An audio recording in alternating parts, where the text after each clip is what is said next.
son of a very violent, tyrannic father, an officer in the army, and a very cold and aloof mother who was not affectionate. So my mother was not a person that I could go to find refuge because she didn't want to be touched. So, I mean, you get a kid that grows with that couple,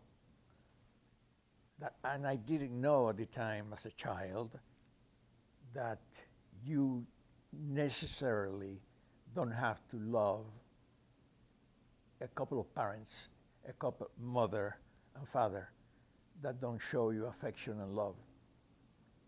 So I always felt guilty that I couldn't love them because I thought that the parents of all the other boys and girls were like my parents. It was a fucking hell, okay? I was son of a military man, an officer of the army, who had Batista put him inside jail, and there he had what you call a neurosis. My father tried to commit suicide with with that thing where that you break the ice, ice pick, and so after he went to the hospital after that, they put him into a clinic for nervous problems, and he stayed there for 5 years. All this happened in the 12th of August 1933, and I was born the 3/3/33. The 3rd of March, 1933. So I was 6 months old when this happened. But when I was about 4, they started taking me to visit him in the clinic. I didn't know who he was. So my mother said always, give a kiss to Papi. And I saw this man came out of a bungalow with dark glasses. And she said, give a kiss to Papi. So I gave a kiss to this unknown person that I didn't know. So then they wanted to be together, and my mother said to the governess to go with me through the forest to show me the gabbie, the bird cages, the papagalli, and the monkeys, etc., etc. And probably putting together the monkeys and the papagalli, one moves a lot and the other one talks a lot. Probably unconsciously, I became an actor, part papagallo and part monkey. When my father was discharged from the clinic, my aunt gave him her casa de campaña, her farm, to start a life of a civilian person. And all the friends and family gave him a couple of each animal, like a hen and a rooster, and a male and female of many things, like pigs and horses and whatever. My father bought a little Ford. It looked like a cartoon, kind of, one of those you have to, and in the back had a little balcony. And that was my sister's and my favorite place. And on Sunday when we were to Havana to visit the family, we were like in carnival time. But when it rained, my father didn't have the money to pay the windows, for the windows. They were plastic, because in those days you couldn't have the windows, the glass windows. So anyway, we didn't have any windows. We were in the back, and we were soaking wet. A very vivid memory that I have of Cuba is the smell of the earth after raining, because it started pouring rain and we were soaking wet. My sister, who was very chubby, had a big, how do you say, lasso, a bow. That's it. Okay, so the bow with the rain just fell down, and she had the legs of the bow hanging in her face, and she started crying and screaming because she wanted to look pretty. And mommy, mommy, my bow, my bow. Blah, blah, blah. So anyway, it was tragic, tragic. In that little fort, I always went with my father to look for the rest of the food of the rest of the family and friends. So we had to I went down with him to get all this monetza, all this rest of rotten food, and put it in the little car to go to the farm to feed the pigs. And we were smelling, and so I was a child, and my father made me wake up at 4 in the morning, and he was like, if I was the army of one little soldier. So, and he just wanted me to be like a soldier. And I was 4, so when I was 6, it was time to go to school. And I went to the Salesian Brothers Catholic school.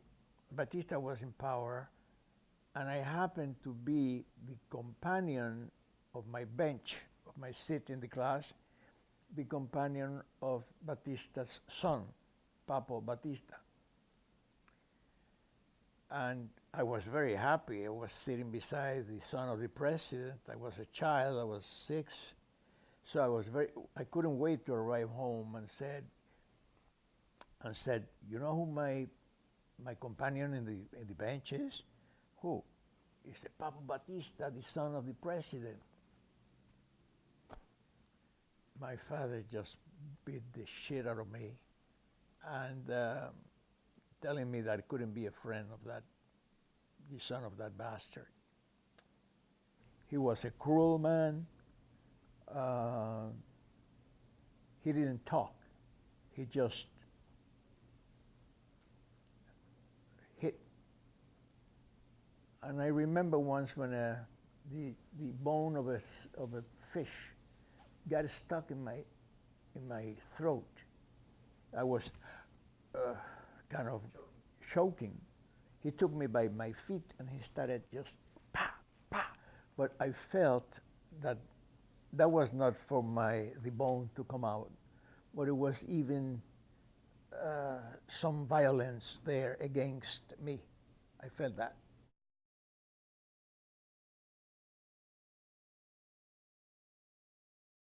So I grew up like that, and when I was 17, I started being a rebel without knowing that I was a rebel. I have the fame of being a rebel, crazy, terrible guy. Anyway, not terrible, pathetic in a certain sense. I was a kind of a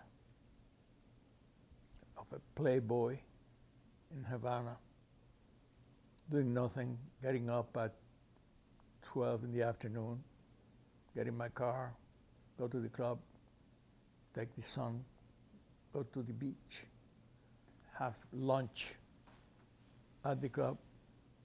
We went to horror houses, and then we went to bed at 7.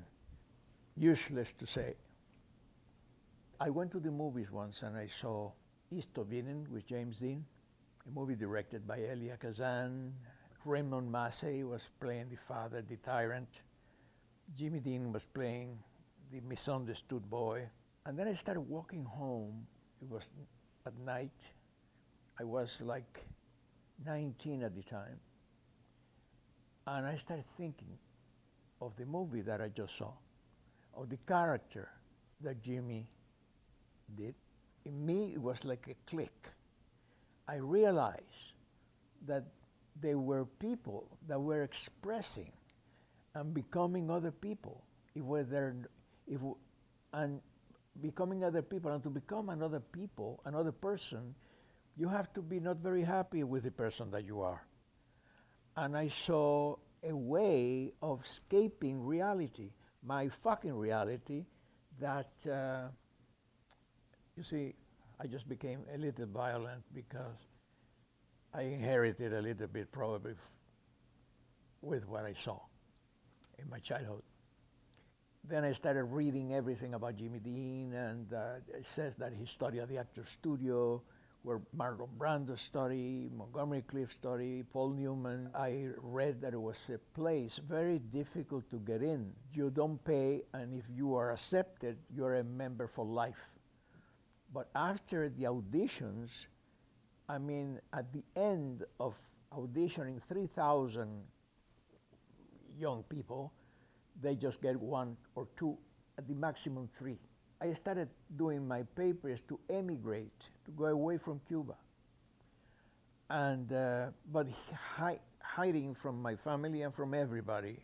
I didn't say that I wanted to emigrate, but because a boy of my social status, it was very kind of denigrating to emigrate, you know, like a poor bastard. And I was a poor bastard because my grandfather was very rich, but my mother was not. So I went to see this aunt of mine, an intellectual lady, very rich, and I knew she was going to understand me. And I said, Carmita, I'm coming to you. You're the only person I'm going to say that I want to become an actor. So she said, I believe you. I believe you. You're crazy enough to select being an actor. But anyway, if you really want it, I will help you with the ticket, just one-way ticket, because you say you are going already to the American embassy to do your papers and things. So, but, she said, what character are you going to play? The playboy that gets up at 12 in the afternoon? If you want to do this business, you have to know what a poor man has to do to bring bread to the table and feed his children. And if you're going to do this, I'm going to pay you the trip to America, but you're going to start and you're going to learn. I'm not going to pay you your living expenses. You will pay that cleaning the floor, wiping the asses of sick people at the hospital, and doing everything that a common man does to feed his family. And I was shocked because I never thought, it sounds terrible, but I never thought of poor people because I have never met, I never knew what to be poor was. And I was a privileged jerk. I left Cuba the 5th of January, 1956. And Fidel Castro was already preparing his revolution to change the status quo in Cuba. And in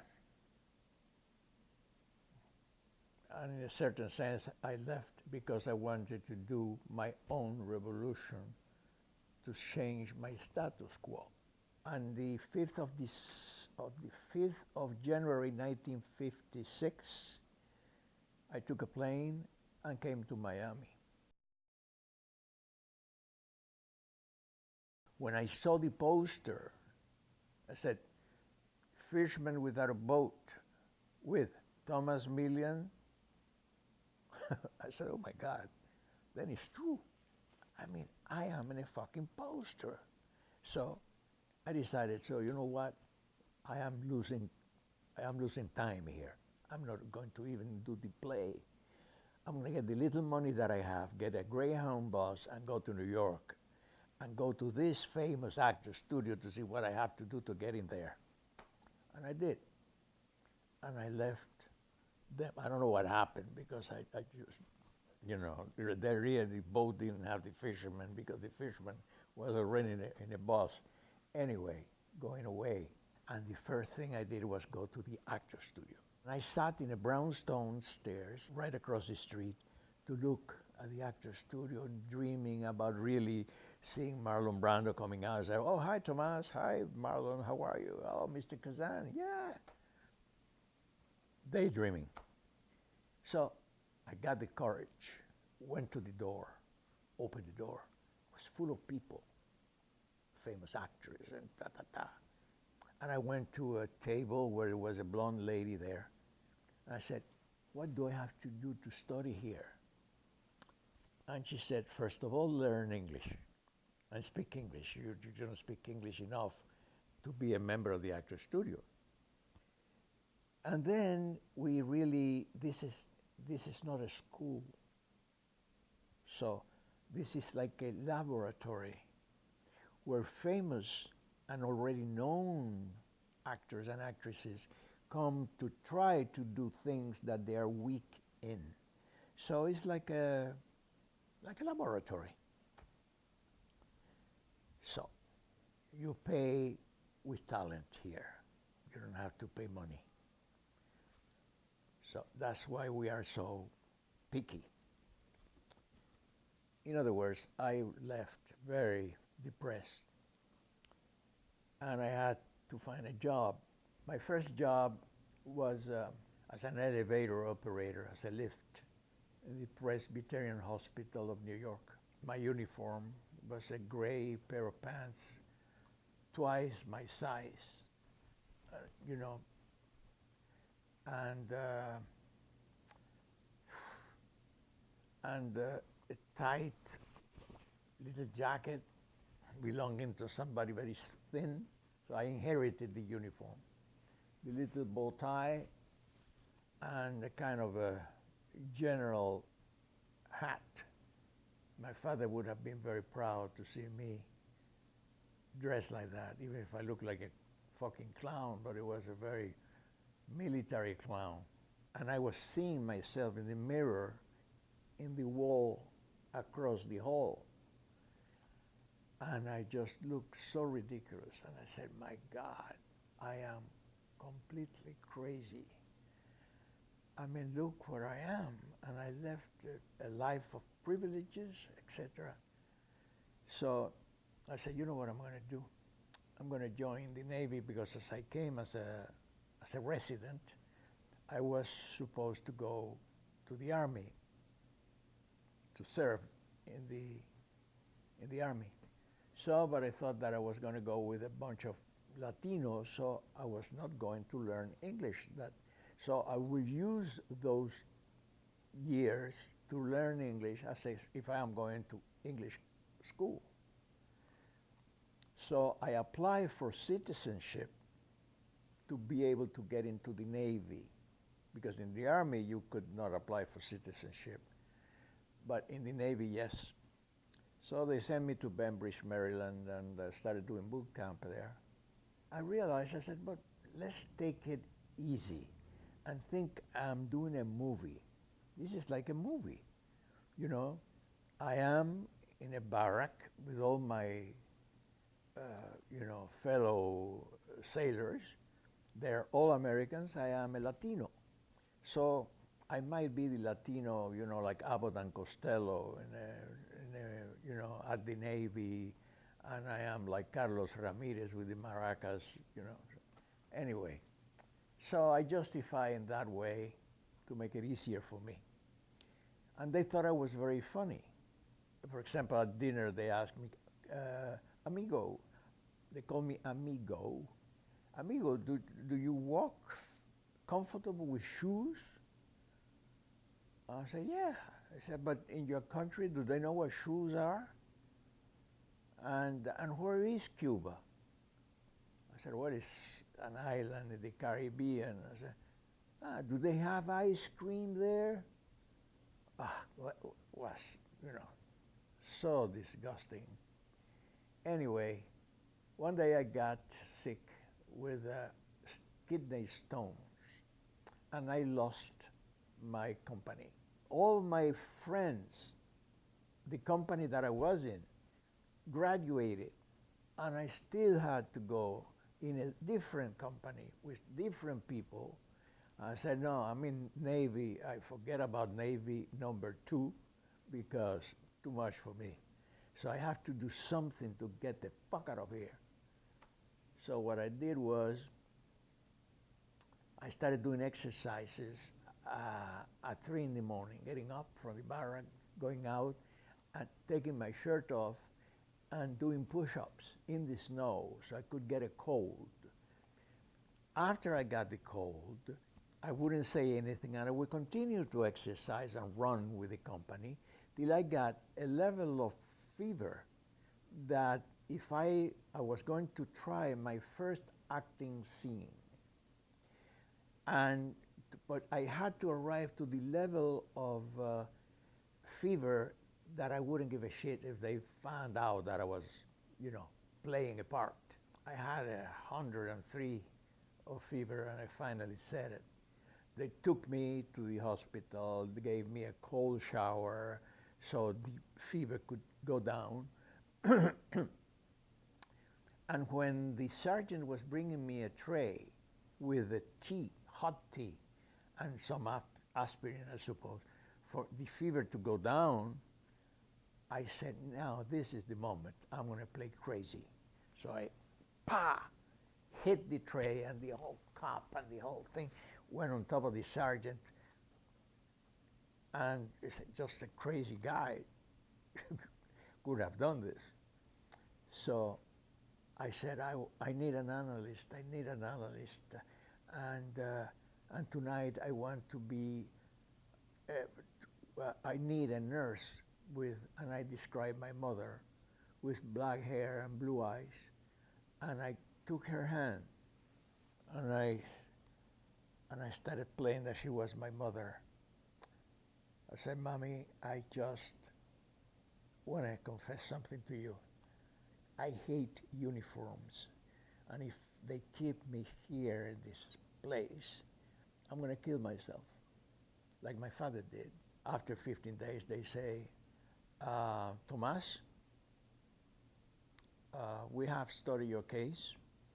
You're perfectly able to be in the United States Navy, but nobody obliges you. What do you prefer? To serve the United States of America and the United States Army, or be a free citizen? Say, I'm sorry, but I want to be a free citizen. Cut. Good luck. Y me fui. Went back to New York. Then I said, this is the time I'm going to apply for the Actors Studio. I was supposed to do a scene no longer than 10 minutes. And I took a scene from a play by Arthur Lawrence called Home of the Brave. And it was a scene in between an army soldier, and I was together with my best friend. When they shoot, the enemy shoot my best friend, and he dies. So I kind of collected something in my mind that my best friend was supposed to be my father. And if it would have been my father when my father shot himself, probably if I would have known better, I would have helped him with love to avoid for him to kill himself. Anyway, that was my motivation inside my mind. When I left the Actors Studio that night, I saw, they're not going to get me. Imagine a Cuban with an accent, blah, blah, blah, blah, blah, blah. Forget it. 2 days later, I got a postcard saying that I passed the preliminary exam. Now, I knew that it was not crazy stuff. It was just that I had something inside of me. I went the 17th of December, now with more conviction and knowing that I had it inside of me. I did the scene, and I said, forget about it. And I did it better than before. I felt it. That was very realistic. So, and the next day, they called me from the actor's studio. Martha was her name, and she called me Tommy in a friendly way. Tommy, I am Elia Kazan's secretary. I have a very good Christmas present for you. You have been accepted to the actor's studio, and the first class will be the 8th of January, 1958. Congratulations. I started running because now, by the way, I was an office boy in an advertising agency, telling everybody, I'm going to be an actor, I'm going to be an actor, you know, so happy. And that's what started everything, my getting into the actor's studio. One day, I got a call from an agent in New York. Her name was Jane Daisy. That people in the studio have spoken to her of how good this Cuban boy was at the actor's studio. And in the meantime, I was doing a play off Broadway that a writer, a one-act play, a writer wrote for me. And she went to see me. I didn't know, but I knew after when she called me. I went to her office, but while I was talking to her, I saw a picture, a frame in silver, and I kind of looked, and it was a picture of Jimmy Dean, and a signature that said, I said, can I see? I took it, and it said, to Mother, Jimmy. I said, how come? She said, well, he was my client and friend. So I said, oh my God, what a casualty. I said, what a coincidence. And I happened to be there, so it was really very kind of magical thing. One day, Jane calls me to tell me that Giancarlo Menotti, an opera composer, was auditioning for an opera, but for the part of the assistant of the medium. The name was the medium. So the medium beat him up, etc., and he was his kind of servant. And the thing was going to be shot in television by CBS, I think. I went to the Carnegie Hall where they were auditioning, and I was staying with a lady, very rich lady, who was, you know, kind of feeding me and et cetera, et cetera. And I was looking, I was very thin and with shadows under my eyes. And I said to her, I said, do you have something that is not makeup, but that I could put on my face, that I look a little suntan?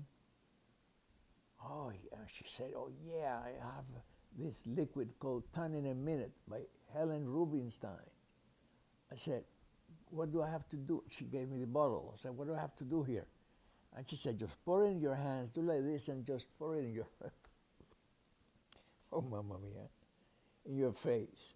So I did it, not knowing that when I got into the Carnegie Hall, where they had neon lights, I was totally orange with white things like, and I looked like an Indian Sioux before assaulting the train.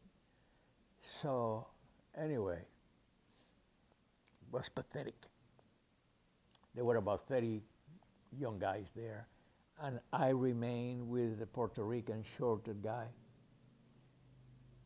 And Menotti said, Mr. Millian, do you look as well-built as you look on the stage? And I thought I was going to help myself, saying, yeah. I said, well, you saw me. Yes, I think so. Yeah, I don't know. And she said, what a pity. I said, what do you mean, what a pity? I said, yes, because you see, the medium have to beat up the boy. And if the boy is strong as you are and tall as you are, the medium just punched the boy, and that's the end of the opera. So, and I left very depressed. So when I went home, I called Jane and I said, where is Mr. Menotti? Where does he live? He said, he's staying at the Warwick Hotel. What is the phone number? Well, look in the so found the number, call, and I hear, hello? I said, Mr. Menotti, please. He said, speaking. I said, Mr. Menotti, my name is Thomas Millian. I am the actor of the Actors Studio that auditioned. Yeah, I know. I said, Mr. Menotti, please give me the part. I'm going to play the best Toby you have ever heard. No, not heard, because he was deaf and dumb. So, that you have ever seen. So, selling myself. So he said, oh, but what a pity, because I gave the part to the shorter boy. And he said, well, but I have an idea. What are you doing tonight at 7:30? I said, I'm free. So I said, okay, I wait for you at 7:30. I arrived there, and I see kind of there was Leonard Bernstein sitting there. It was Samuel Barber, the author of Concerto for Violin, beautiful piece, and a countess from Rome. And I was like in the middle. They didn't tell me to sit down. I was standing there like in the pista of a circus, of this very aristocratic, artistic circus. And Menotti, who had noticed that I had washed my face at the meantime. So then he said in front of everybody, he said, dear boy, you are a very good-looking young man, but why do you need to put makeup on? I felt my ears, I felt that I became red as a semaphore, as a red light. And I said, you know why? Because I was trying, well, I said, forget about it. I get out and slammed the door. I went to the elevator, and I heard, psst. I looked at it. I said, what should I do? Should I go back or have dignity? I said, what the fuck dignity? You don't have to have dignity to become an actor. So I went back. He said goodbye to everybody. They kind of giggling. I got in. He made me sit in the sofa. He sat beside me in the sofa. And he said, oh, I said, but what's the problem with you, dear boy? First you insult me, and then I felt he was really human. And I started crying, sobbing like a jerk. I said, well, I don't understand you. First you offend me, now you cry. I said, what's wrong? So I said, no, because I don't want people to, to get confused about me, and I want to be appreciated by my talent, not for what I look like. So he said, well, listen, I have an idea. I have at the festival a pantomime by Jean Cocteau. I said, but I don't speak Italian. He said, well, you don't have to speak. It's a pantomime. Oh. And do you know how, are you a mime? I said, well, I have studied with Etienne Decroux, who was Marcel Marceau's teacher. But from there, being a professional mime you know. I said, well, doesn't matter. You know how to dance. You have rhythm. I said, oh yeah, I'm Cuban. So anyway, they put me in a plane, took me to Spoleto. I practiced, and the day of the opening, I had an accident. I fell into the orchestra pit and opened my arm. It gave me 28 stitches. And the doctor said I couldn't do the opening. It was the next day. Because the guy that was supposed to hold me from here when I was going to jump from the stage towards the public, like if I'm going to, you know, the guys in Acapulco that throw themselves in the water. So making believe I was going to jump. The guy over here, who was a professional mime from the Scala de Milan, hated my guts because I was not a professional mime and I was the star of the thing. So he let me go. But I felt I had to do the opening. So I had to change the end. And I told Menotti, please call Jean Cocteau at Paris and tell him this is the solution of that I wrote to change the end that is really dangerous for me. Ask him if he approves. Menotti called Cocteau, and Cocteau told him, I said, it's more Cocteau the way he wrote it than the way I wrote it. So go ahead. I did it, became very famous, not because I was good, probably because of my courage. And I went to Rome just to stay there for a little while, see a little bit about Rome, and then go back to America. And because that was the reason I left Cuba, just to do my craft in America. But a director called me who saw me in Spoleto and said he had a movie, he was going to direct a movie called La Notte Brava. And he thought that I was perfect, one of the leads. And I said, but I don't speak Italian. And he said, well, we dub here. And that sounded not nice for me. I said, you mean somebody else talks on top of me? He said, yes, but that's the way we do it here. No way. So I said, I don't think so, I'm sorry. He said, well, think about it. So I went to a friend of mine, Menotti's secretary, and I said, Earl, they're offering me a movie and they're giving me a lot of money, but they're going to dub me. Tomas, what do you care? You have lots of debts in New York. Do the movie, get the fucking money, go back to New York and pay your debts, including the ones you have with me. So I owe my career to debts. Well, I did La Notte Brava, and everybody noticed me in the part, and I was about to come back to New York, to America, and Bolognini again offered me the second movie, El Bello Antonio, con Mastroianni, Claudia Cardinale, and I play El Bello Antonio's cousin. And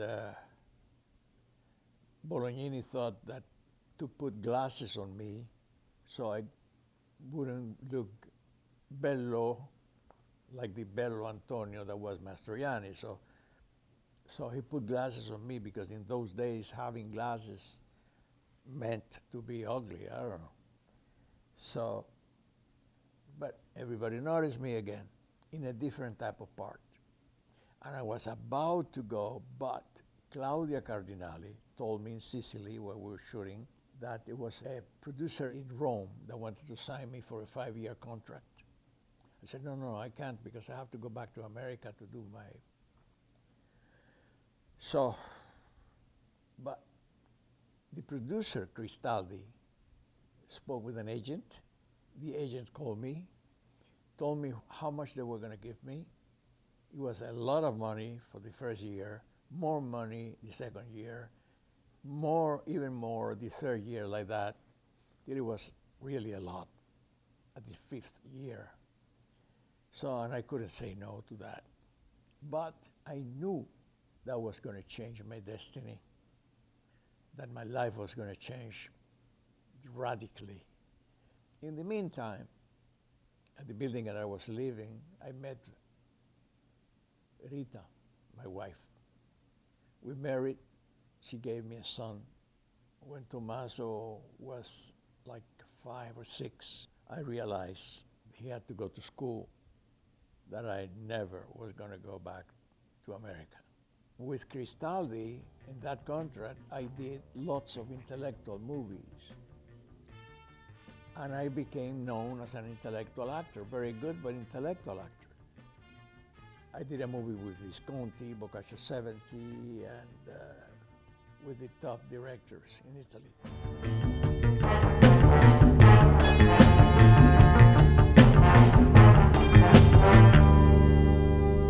The contract ended, and then I was on my own. The Westerns were in fashion. And I said, I have to do a Western because I want to arrive to the common people.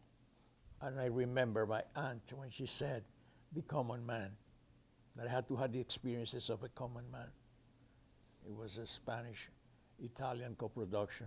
The character was a bandit. You know, those bandits in the Western that serve the bounty killer to shoot him like a rabbit. I play this bastard, a mean guy. The movie was very successful. That meant that they asked me to do the Big Gun Down, La Resa de Conte, with Lee Van Cleef. As the Big Gun Down went very well box office-wise, they wanted to do like another movie with me. And so they wrote Run Man Run. But with Van Cleef would have been a lot. They didn't have the money, so they had to, you know, to get somebody that was not known to have money to do the movie. Tepepa was my favorite Western because the script was magnificent. Very, very good script. For me, who like to be very realistic in what I do, the most important thing in the movie is the script, the writer. And I think, I mean, they always put the actors, okay, and blah, blah, blah, because the public likes the movie stars, etc. But the creative way goes to me, goes to the writer. So I should be, he should have the first credit. The theme, the revolutionary. A revolutionary was in my skin since I was my relationship with my father. I was the one that took Orson Welles. I hired him. They gave me a list of actors, American actors, to sell the movie in America and in the rest of the world. And in the list was Henry Fonda, this and that, Jack Palance, Eli Wallach, Orson Welles, and I took Orson Welles. I took Orson Welles because of his kind of bigger than life. And I needed an opposite actor that was bigger than me, physically, and with power, the power of the army, the power of fascism. I'm going to tell you a story about the first day of working with Orson Welles. As he didn't know he was there because I hired him. But I didn't give a shit for him to know if I hired him or not. I wanted Orson Welles, there he was, dressed as a colonel in the car, and me as a peones, seeing him, etc. And it's a scene where he was sitting in the car, smoking a cigar, very powerful as he is. And when it was his shot, they were supposed to shoot his face, his figure, for me giving my lines behind the camera. I wanted to ask him, where did he want me? And I said, Mr. Wells, where do you want me? Here, or here, or here? What we were doing before, right? And he said, oh my God, he said something terrible for the beginning of the movie, but good enough for me to hate his fucking guts. God bless you, wherever you are. And I said, Orson, where do you want me, here, or here, or here? I said, wherever I don't see your face. I said, oh shit. So since that moment, I said, you're going to pay for this. I didn't say it, but I knew, knowing myself, that he was going to pay for it. As we had to go on with the movie, and we have to have a civilized rapport between him and myself, at night at the hotel when we were having dinner, I play the innocent younger actor that was hurt. And I said, Orson, you know that you hurt me a lot this morning. I said, why, baby? Why? Why, baby? I said, when I was trying to help, and you said to me, you answered to me, you said, whatever, I don't see your face. Ha, ha, ha, ha, ha, ha, ha. And I said, oh, baby, I mean, I have done so many movies that when a young actor tries to help me doing little faces behind the camera, blah, blah, blah, I don't need that. Sorry, I didn't know, so forgive me. And I said, anyway, I thought, you can fucking pay for it. So at the end of the movie, when I get him, I tie him up with a cord, and I am in my horse in the desert, and he was in front of me, and I was whistling something, I don't know. And when we arrived to the camp where we're supposed to arrive, is the scene where I shoot him. And he was supposed to fall in the floor, in the desert. And that afternoon he was supposed to leave. The plane was kind of ready, blah, blah, blah. So I shoot him, and then he said, oh, hold on a minute. Giulio Petroni, the director, he said, what about when Tomas shoots me?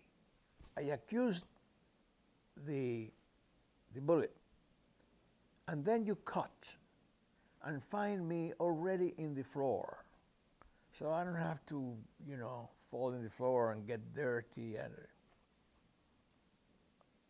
I said, this is it. So I said, Giulio, I'm going to the bar. When Mr. Wells decides to fall the way he's supposed to, as the script says, you call me back, and I come back and finish the scene. The sun was going away, so everybody was terrified. I go to the bar, and immediately after 2 minutes, the assistant director comes and said, he said, okay, he said, yes, he says he's going to fall, he's going to fall. I said, good. So I did, and he fell in the floor. And that was my vendetta, but it was, stupid vendetta, because first of all, he was Orson Welles, and I mean, but I'm a human being too, and he didn't respect me as a human being, as his companion actor, and anyway, probably I did wrong, but the writer of Cangaceiro was Bernardino Saponi, who usually writes for Fellini.